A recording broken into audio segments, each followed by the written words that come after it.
Hello crafty friends, it's Alicia here with a project for Tailored Expressions. In today's video, I'm going to be sharing 6 cards that I made with the Rainbow Bright bundle. The first 2 use mainly items from the kit, and then I show you how you can step 4 more up using some items you might already have. For my cards today, I'm going to be using the cardstocks that came with the bundle. I chose 6 of the colors, and then I will also be using Sugar Cube. From my own stash, I will be using Oreo for some matting, and of course it comes with that pretty glitter paper, and I decided that I was going to replace one of the colors from my rainbow of papers with a glitter paper. So since that aqua or teal is my favorite, that's the one I replaced. We will also be embellishing with some of the enamel dots from the kit, and the main focal point for all of them is going to be the Rainbow Bright die. Since I'll be making quite a few cards, I wanted a sentiment set that would go with the rainbow theme and be easy to do in bulk. So I chose Mini Strips Rainbow and the coordinating die. I got out the Teal Misty and Just Press tool to help with stamping, and I'm going to be doing the sentiments with Sugar Cube ink and Detail White embossing powder. I also grabbed my anti-static powder tool so the powder only sticks to where I want it. Like I mentioned before, the final 4 cards are going to be stepped up just a little bit using items from my own stash. In front of me are some that you'll see later in the video, and I'll tell you about each of them as I use them, but feel free to substitute with items that you own. Let's get crafty! I got started by stamping the sentiments. I like how I can just stamp and heat emboss this one image and then cut it apart for lots of sentiments for the final cards. To make these pop, I wanted to do white embossing on some black cardstock, so I set this up on a scrap of Oreo. Now I am going to make sure to prep that with the anti-static powder tool just so I don't have lots of little white dots all over the place. And then I inked up my stamp and I stamped it twice. I did use my pressure tool to make sure to get a nice crisp impression. I then poured the white detail embossing powder over the stamped area, making sure to get everything nice and covered, especially those little squares, which will help me later when I go to die cut it. After that was powdered up, I brought in my heat tool and got that set. I gave the embossed piece a couple minutes to cool down, then I wiped off the excess powder with a soft cloth. I took it off screen with that coordinating die, and then I paired up where necessary the sentiment pieces. Some are just single sentiments like Live Colorfully, and others go together like Rainbow Is and My Favorite Color. Off camera, I cut down all of my non-glitter cardstock to 4 1/4 by 5 1/2, and now using the Rainbow Bright die, I'm going to cut one from each of the colors. For this next step, I brought in my die cutter and my Scotch removable tape. Now, if you don't have this, you could use washi tape or Post-it, just something with a light tack. Because we're going to have so many die cut pieces, I wanted to make it easy to keep everything together so I don't get confused later. So with the purple cardstock, I ran the die through once. Now before I just pick it up, I kind of get my fingers under the die, making sure that I'm also underneath the cardstock in there. Then I place that removable tape over all of those rainbow arcs, and I can pull them out all at once, and now they are adhered together for later, but they're also very easy to pull off that tape.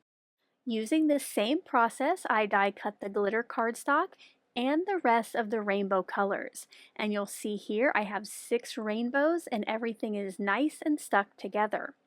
Off camera, I cut 2 pieces of Sugar Cube cardstock to 4 by 5 1/4. We will end up making one landscape and one portrait card, but our arcs are going to go on the same exact way for both. Now this first one, it will kind of go in more of a Roy G. Biv order, starting off with that pink, but the remaining ones you'll see don't. They'll start with the orange, but they're still going to be so bright and colorful. To get started, I'm using liquid glue, and that's so I have a little wiggle room. I rotate my piece of cardstock and line up the edge of that pink arc with the edge of the white cardstock.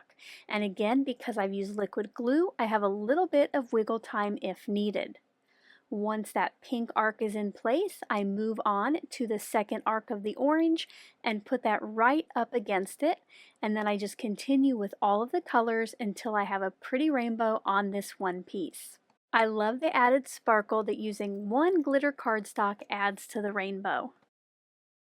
There is a little overhang and I will end up cutting that off, but I do want to give it some time to dry.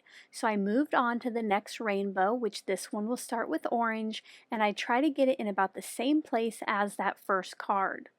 Once all of the arcs are on here, you'll see how we're going to turn one portrait and one horizontal, and now everything is dried, so I can go ahead and snip off that excess with some scissors. Off camera, I prepared 2 sugar cube card bases, one portrait, one landscape, but both of them were top folding. Then I added some Scotch tape runner to the back of my rainbow piece and got that centered onto the card base. The sizing leaves just a little bit of a white border around all of the edges. I added the second card front in the same way, and here's a look at both of the orientations. I picked out a couple one-liner sentiments for these cards and added foam tape to the back. This is just this wider roll with a strip cut in half and then cut down to fit each of the sentiments. Once those were in place, to finish off these cards, I brought in the enamel dots that came with the bundle. I scattered a variety of colors and amounts across each of the card fronts, and here's a look at both of those finished cards. For my third card, I was inspired by the sentiment I chose, which reads, "When it rains, look for rainbows." I thought these cloud stencil strips would help me make a great cloudy background for my next rainbow card. Using saltwater taffy and the center stencil strip, I made a cloudy background, and to do this I would flip my stencil back and forth and kind of move it left and right until I had that background all full of clouds.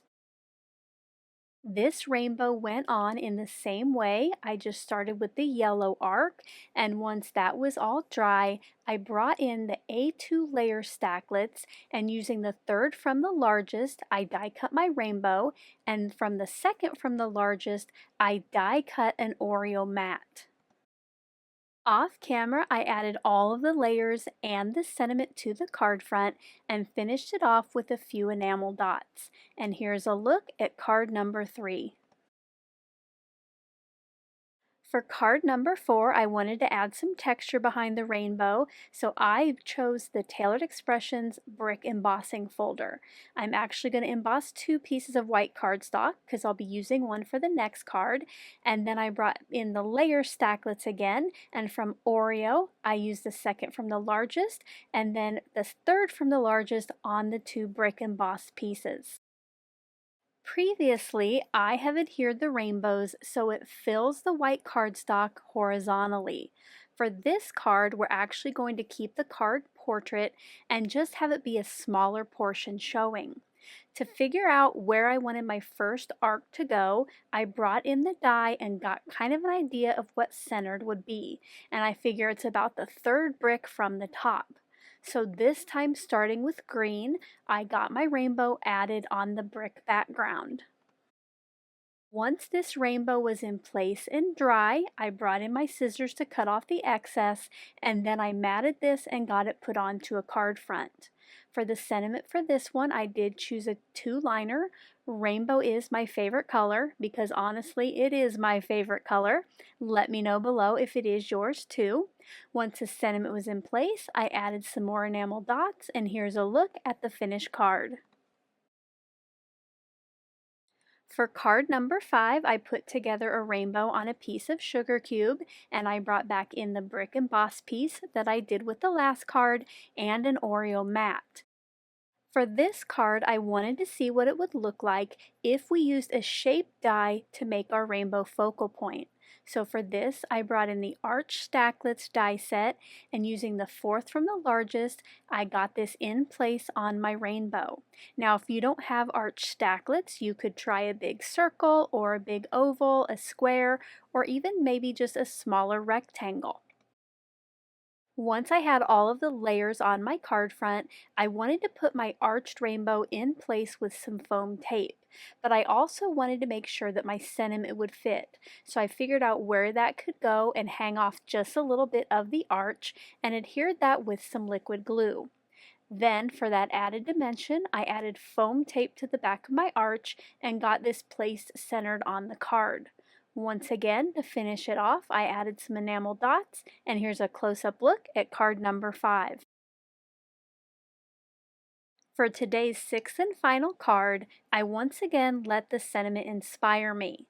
This one reads, "You color my world," so I thought, what if we took a white rainbow and added some color to it? So off camera, I prepped 2 rainbows, one with white arcs and one with the remaining arcs that were left over for a colorful version, and I trimmed off the excess from both.